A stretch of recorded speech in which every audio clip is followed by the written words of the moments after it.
நேர்களை நாம் இன்றைக்கி குளத்தூர் அருள்மிகு சுவாமி வைத்தியர் சுடலைமாட சுவாமி திருக்கோயிலில் இருக்கிறோம். இன்றைக்கி 3 நாள் திருவிழாவாக மிக பிரம்மாண்டமாக இந்த விழா நடந்து முடிஞ்சிருக்கு.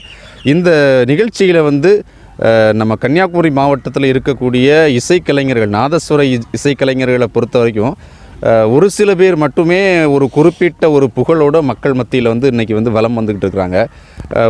நம்முடைய அந்த கிராமிய கலை இன்றைக்கி இருக்கக்கூடிய உலகம் முழுமைக்கும் இருக்கக்கூடிய ஒரு கலையாக இருக்கக்கூடியது இந்த நாதஸ்வர இசை.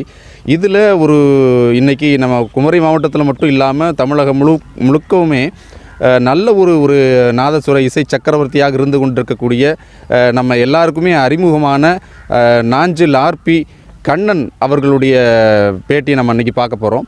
அவர்களை பற்றியும் அவர்களுடைய வாழ்க்கை எப்படி ஆரம்பம், இந்த இசை பணியில் எப்படி அவங்க தன்னை இணைத்து கொண்டாங்கன்னு சொல்லக்கூடியதை பற்றியும் நாம் இன்றைக்கி பார்க்க போகிறோம். நேர்களே, கருடா டிவி வாயிலாக இன்றைக்கி நாம் ஆர்பி கண்ணன் அவங்கள நாம் சந்திக்க போகிறோம். கருடா டிவி மக்கள் சார்பாக, வியூவர்ஸ் சார்பாக எங்களுடைய வாழ்த்துக்களை தெரிவிச்சுக்கிறோம். முதல்ல இந்த ஒரு இசை பயணம் தொடர்ந்து உங்களுடைய வாழ்க்கையில் இருந்து இன்னும் மேலும் புகழ் நீங்கள் சம்பாதிக்கணுங்கிறது எங்களுடைய வாழ்த்துக்களை இந்த நேரத்தில் பதிவு பண்ணிடுறோம். உங்களுடைய ஆரம்பகால வாழ்க்கை எப்படி இருந்துச்சு, நீங்கள் இந்த இசைப்பணியில் உங்களை எப்படி இணைச்சிக்கிட்டீங்கன்னு சொல்லக்கூடியதை எங்களுடைய கருடா டிவி நேயர்களுக்காக பகிர்ந்து கொள்ளும். ஏற்கனவே எங்கள் பாரம்பரியமாக இது நான் 4வது தலைமுறை. இது எங்கள் தாத்தாவுடைய அப்பா நாதஸ்வரம் வாசிச்சிருக்காரு.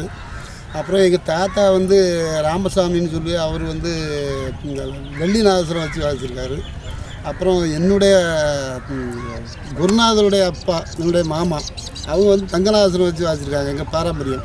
எங்கள் அப்பா நாஞ்சில் ஆர் பெருமாள்னு சொல்லிட்டு இந்தியா பூரா எல்லாம் போயிருக்காங்க. அப்படின்னே இது பாகிஸ்தான் வாரம் நடக்கிறப்ப எங்கள் அப்பா இங்கே வச்சு நான் திருநெல்வேலியில் செலெக்ஷன் பண்ணி எங்கள் அப்பா இந்த பாம்பை கூட்டிகிட்டு போயிருக்கிறாங்க. அப்போ அந்த நேரத்தில் அதுக்கப்புறம் என்ன, நான் ஸ்கூலுக்கு போய்கிட்டு இருந்தால் ஒரு 8ஆம் கிளாஸ் படிச்சுட்டு இருக்கப்போ எனக்கு இதிலே ஒரு நாட்டமாகிடுச்சு. ஸ்கூலுக்கு ஒழுங்காக போகிறதில்ல. அப்புறமா சரி நமக்கு ஒரு பையன் தானே, சரி நம்ம அதுக்கப்புறம் வரட்டுமா அப்படின்னு சொல்லிட்டு படிக்க வச்சாங்க. நான் படித்தேன்.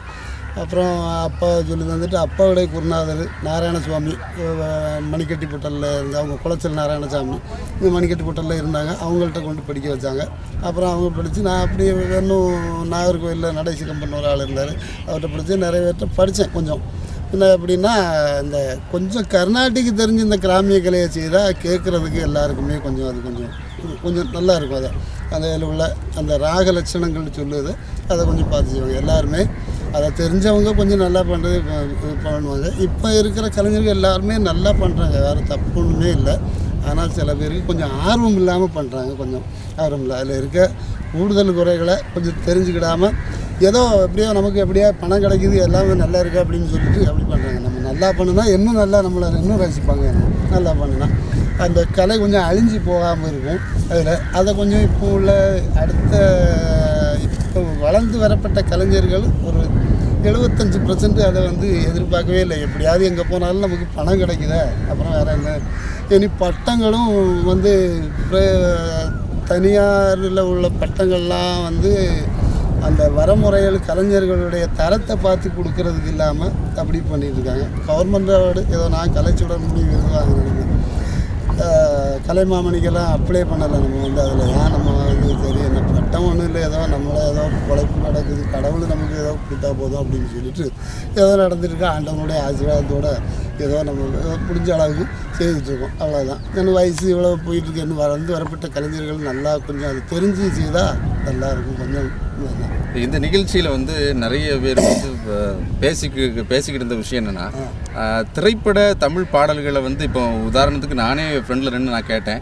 அந்த கடைசியாக ரகுபதி ராகவ ராஜாராம் அந்த பாடலை அற்புதமாக அந்த நாதஸ்வரத்துக்குள்ளே கொடுத்து அதை வெளியே கொண்டு இந்த மாதிரிப்பட்ட விஷயங்கள் ஏதாவது ஸ்பெஷலாக நீங்கள் ட்ரைனிங் எதாவது எடுத்துருக்கீங்களா? அது ட்ரைனிங்னா நம்மளுடைய குருநாதர், நம்ம முன்னோர்கள், நமக்கு நான் போய்கிட்டு இருந்தேன். எனக்கு சீனியராக இருந்தவங்க எல்லா பேருமே வரமுறையோட எந்த நேரத்தில் எதை பண்ணணும், எந்த ராகம் எப்போ வாசிக்கணும். கர்நாடிக்கில் தான் உண்டு, கிராமிய கலையில் அது இல்லை. இருந்தாலும் கிராமிய கலையாக இருந்தாலும் அதை கொஞ்சம் கவனித்து செய்யணும்.